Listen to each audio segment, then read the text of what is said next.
uma fauna resistente como são os nordestinos, desde os grandiosos bichos aos astutos pequeninos.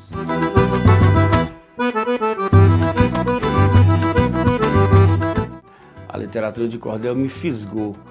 Então eu via as histórias de Cancão de Fogo, de Pedro Malazarte, de Bocage, e toda aquela trama me fascinava.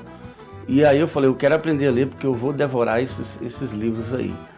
E aí com 10 anos de idade eu já estava lendo, muito tarde, mas antes tarde do que nunca, né? Então, toda vez que eu ia em Vitória da Conquista, que era a nossa referência, ainda é, né?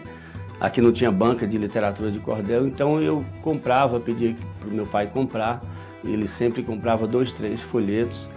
E aí eu montei um acervo de 30, 40 folhetos na época, eu era adolescente, e lia essas histórias. E naturalmente, sem perceber e sem nenhuma pretensão, eu comecei já versejando algumas estrofes, né, ali um pouco rimas não perfeitas ainda, rimas aparentes, rimando errado. Então foi assim que eu iniciei na literatura de cordel. Foi o cordel mesmo me fisgou. As primeiras histórias que eu ouvi, eu me interessei em ler e comecei lendo e naturalmente comecei a escrever. Isso foi sem nenhuma pretensão e continuo aprendendo até hoje. A poesia, a escrita, é um exercício, é um trabalho. Então ela não requer só inspiração, tem também aí transpiração. Então eu literalmente transpiro, eu fico suado quando eu vou escrever alguma coisa. Eu diria que 30% de inspiração e 70% de transpiração.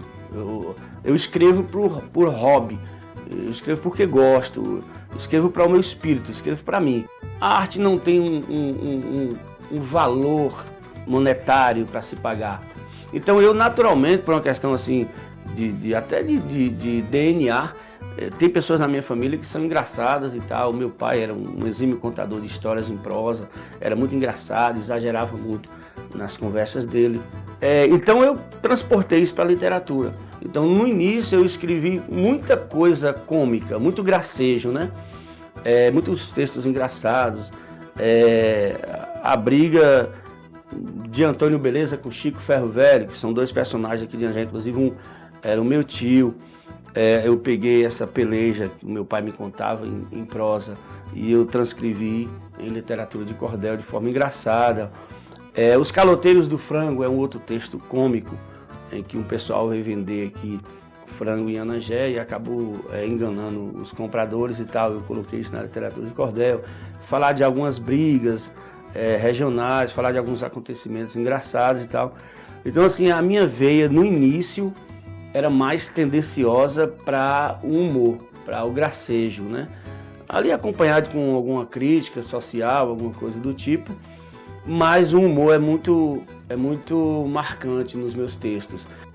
E com relação ao Festival de Literatura de Cordel de Feira de Santana, lá tem um setor de zoologia dentro da universidade, tem o Museu do Sertão também, acho que é isso, o Museu do Sertão.